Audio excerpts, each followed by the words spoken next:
Hello मेरे student, फिर से आए आपके सामने एक नया वीडियो लेके।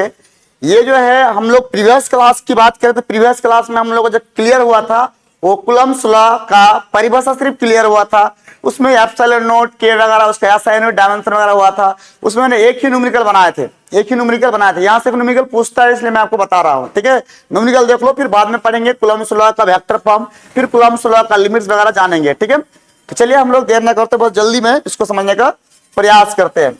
तो सबसे पहला क्वेश्चन से यहाँ पे एक दिया हुआ है, देख सकते हैं, है ना। तो यहाँ पे क्या बोल रहे हैं कि यदि दो चार्ज क्रमशः 3 कूलम 2 कूलम है एवं उसके ना तो उसे कितना दूरी पर रखा जाए, है ना, कि उसके बीच में लगने वाला फोर्स 60 न्यूटन होगा। आप यहाँ पे कुछ अलग ही बोल दिया, पिछली बार जो क्वेश्चन दिए थे उससे बिल्कुल क्या है, अलग है। तो क्या अलग है मैं आपको थोड़ा सा बता देता हूँ। यहाँ पे दूरी पूछा आपको, है ना।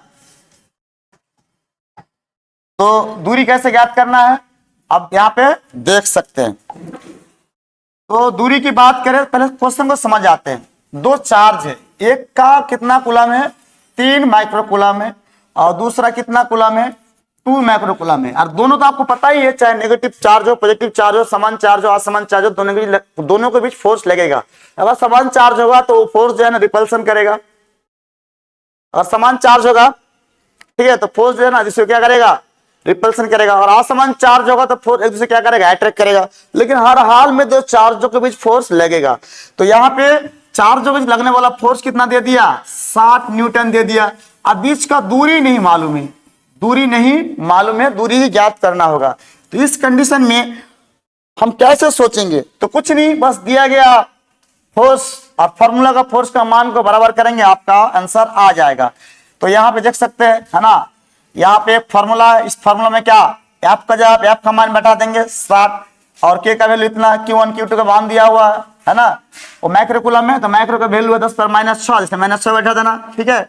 और नीचे आपका आर, इसको हम क्रॉस गुना करते हैं तो 60 आर स्क्वायर बराबर यार इतना आ जाएगा। और इसको गुना में तो बट्टे भेजते हैं, कटाने के बाद इतना आएगा।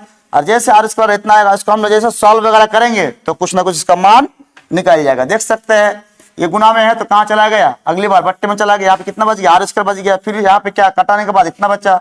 अब ये जो आर स्क्वायर है ना, तो इस स्क्वायर को उधर भेज देंगे तो क्या बन जाएगा, रूट बन जाएगा। तो यहाँ पे कितना बचेगा,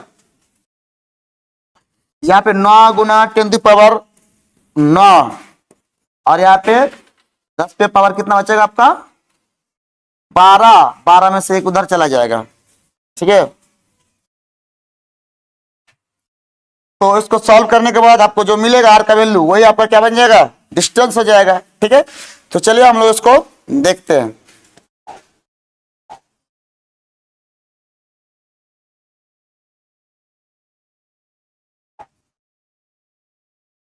तो फाइनल सॉल्व करने के बाद इतना मिलेगा आपको, ठीक है। इतना करने के बाद जैसे इस आर स्क्वायर को हम लोग इधर ट्रांसफर करेंगे तो यहाँ पे 9 का कितना निकलेगा, 3, और 10 पर 4, 10 पर 4 मतलब रूट के पार 10 पर -2 गुना 10 पर -2 2 टाइम्स, और दोनों 10 में से 10 पर -2 से एक 10 निकल गया।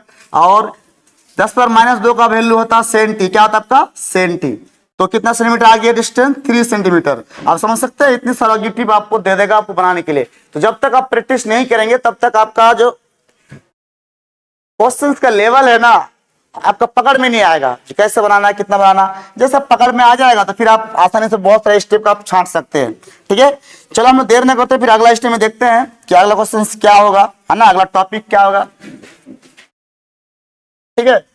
अब आज आपका कूलम्ब्स लॉ का vector form, this is the vector form of Coulomb's law. तो कूलम्ब्स लॉ क्या है, एक नियम है, एक फोर्स है। और ये बात भी है, हम सब जानते हैं कि force is a vector quantity, it is no doubt. हर किसी को पता है कि फोर्स क्या है, वेक्टर क्वांटिटी है। तो यहाँ क्वेश्चन क्या लिखा है ना, vector form of Coulomb's law, मतलब कूलम्ब्स लॉ का वेक्टर फॉर्म में लिखिए, ठीक है। अभी तक जो भी चीज लिखा हो तो कूलम्ब्स लॉ वो किस फॉर्म में था जानते हो, वो स्केलर फॉर्म में था। और जब हमने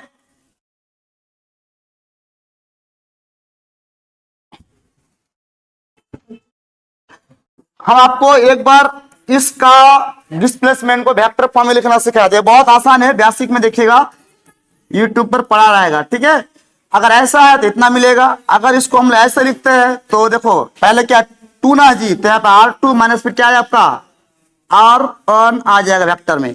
अगर इसका यूनिट वेक्टर निकलना है R1 R2, तो ऊपर में वेक्टर नीचे इसका मैग्नीट्यूड, तो ऊपर में इसका वेक्टर कितना जाएगा R1 वेक्टर R2 माइनस इससे क्या जाएगा आपका मैग्नीट्यूड, है ना। ये सब चीज आपको आना चाहिए, तभी आप इसको समझ पाएंगे। ठीक, तो यहाँ पे क्या बोला है कि माना कि Q1 Q2 दो पॉइंट चार्ज है जिसका, है ना, स्थिति सदिश या पोजीशन R1 R2 है। ठीक, तो R1 R2 का जो मान इस तरह का होता है, ये मैंने पोजीशन वेक्टर में पढ़ाया था या डिस्प्लेसमेंट वेक्टर में पढ़ाया था। ठीक है, इसका मान कितना है, इतना आ जाएगा।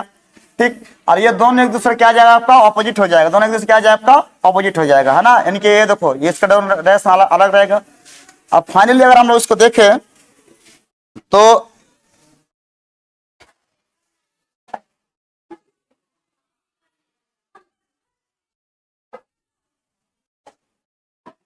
इसको देखें तो इतना आ जाएगा, क्योंकि देखो ये होता है यहाँ मिस से, ये आपका यूनिट वेक्टर होना चाहिए R1 R2 का यूनिट वेक्टर। ठीक है, यूनिट वेक्टर फॉर्मूला ऊपर है वेक्टर, नीचे इसका मैग्नीट्यूड, जैसे यहाँ दिया हुआ सही दिया हुआ यूनिट वेक्टर।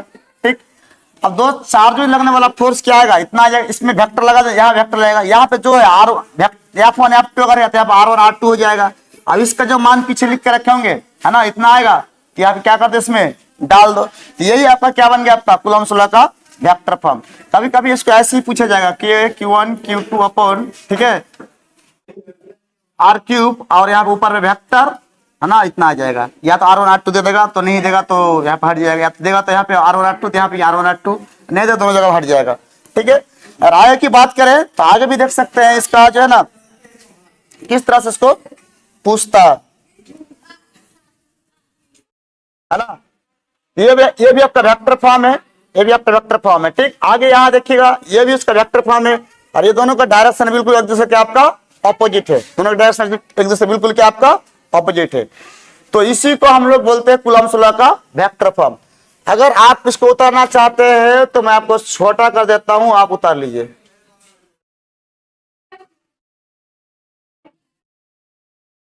ठीक है, यहां से इसको छाप लीजिए।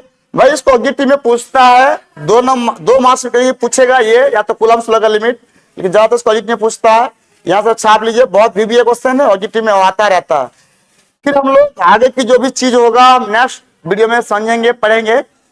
और अभी तक हम यहाँ तक रखते हैं, फिर मिलते हैं नेक्स्ट वीडियो में। तब तक के लिए जय हिंद।